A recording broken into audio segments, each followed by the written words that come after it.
اس لیے کہ گناہ جب انسان کرتا ہے تو وہ ایک تاریکی ہے، اس کا جسم تاریک ہوتا ہے، اس کا مستقبل تاریک ہوتا ہے، اس کی آخرت تاریک ہوتی ہے، اس کی دنیا تاریک ہوتی ہے، اور وہ دنیا میں بھی ذلیل و خوار ہوتا ہے اور آخرت میں بھی ذلیل و خوار ہوتا ہے۔ امام ابن قیم رحمہ اللہ نے اپنی کتاب الداء والدواء، ان کی کتاب ہے، اس میں وہ نقل کرتے ہیں کہ ہر شر جو انسان کو پہنچتا ہے، ہر شر جو انسان تک رسائی جس کو ملتی ہے، وہ انسان کے گناہوں کا سبب ہوتا ہے۔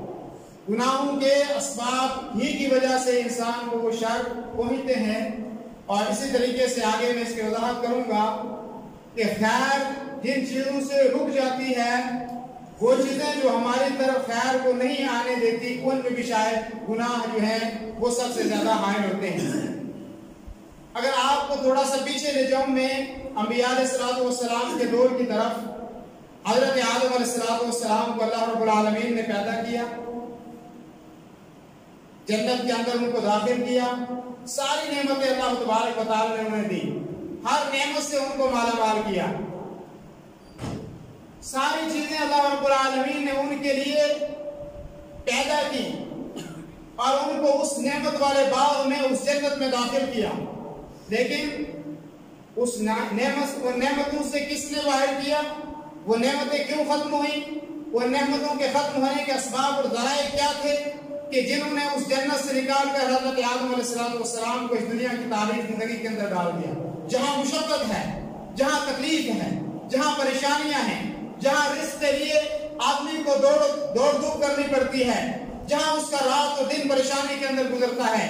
کون سی ایسی چیز تھی کہ جس نے ان کو وہاں پہ لایا؟ وہ صرف یہ تھی کہ اللہ رب العالمین نے کہا تھا کہ اس نفس کے پاس آپ نہ جانا، لیکن حضرت آدم علیہ السلام سے وہ کوتاہی، اور وہ ایک سبب گناہوں کا ایسا ہوا کہ جس کی وجہ سے صرف حضرت آدم علیہ السلام کو ہی نہیں، ان کی اولاد کو بھی، اور آج تک جو ان کی نسل سے انسان چلتے آ رہے ہیں، ان سب کو اس تکلیف کا سامنا کرنا پڑا۔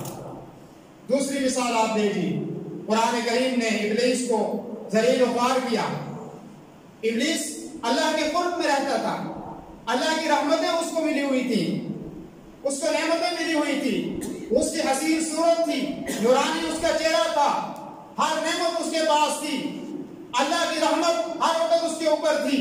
ایسی کون سی چیز تھی، ایسا کون سا سبب تھا کہ جس نے اس کی ظاہری شکل و صورت کو بھی مست کر دیا، اس کی شکل کو بھی ڈراؤنا کر دیا، اور اس کو اس بہترین نعمت والی جگہ سے بھی نکال دیا، اور پھر اس کو وہ ساری کی ساری ذلیل اور رسوائی کی ساری قسمیں اس کے سر پہ ڈال دی کہ جن کا قیامت تک اور قیامت کے بعد بھی اس کا حل اس کو نہیں مل سکتا۔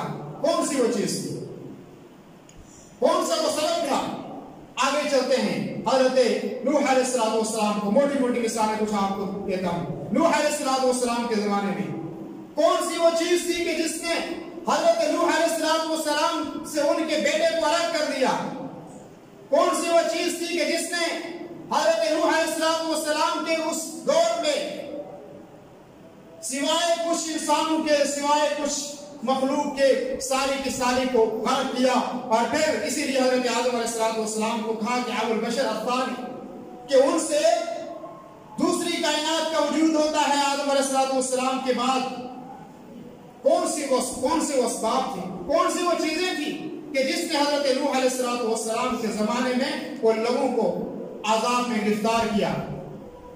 کہ وہ پہاڑ جہاں پر پانی کا میسر ہونا مشکل تھا، اسی لیے نوح علیہ السلام کے بیٹے نے کہا تھا کہ میں پہاڑ پہ چڑھ جاؤں گا، تو حضرت نوح علیہ السلام نے کیا کہا تھا کہ اللہ فرماتا ہے لا عاصم اليوم من امر اللہ، آج کوئی نہیں بچ سکے گا، اس پہاڑوں پہ بھی جہاں تو پہاڑ پہ چڑھا ہوا ہے یہاں بھی پانی آئے گا۔ وہ اسباب کون سے تھے؟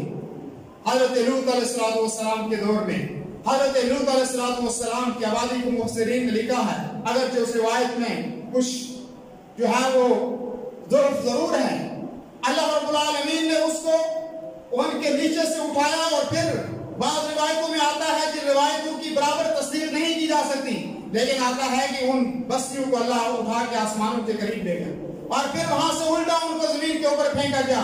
وہ اسباب کیا تھے؟ شعیب علیہ السلام کی بستی کو اللہ تبارک و تعالیٰ نے غرق کیا. اسباب تلاش کیجئے کہ وہ اسباب کون سے تھے. آگے چلتے ہیں. موسیٰ علیہ السلام کے دور میں فرعون کو اللہ تبارک و تعالیٰ نے غرق کیا. قرآن کریم نے اس واقعے کو بیان کیا. یہ سارے واقعات قرآن میں موجود ہیں.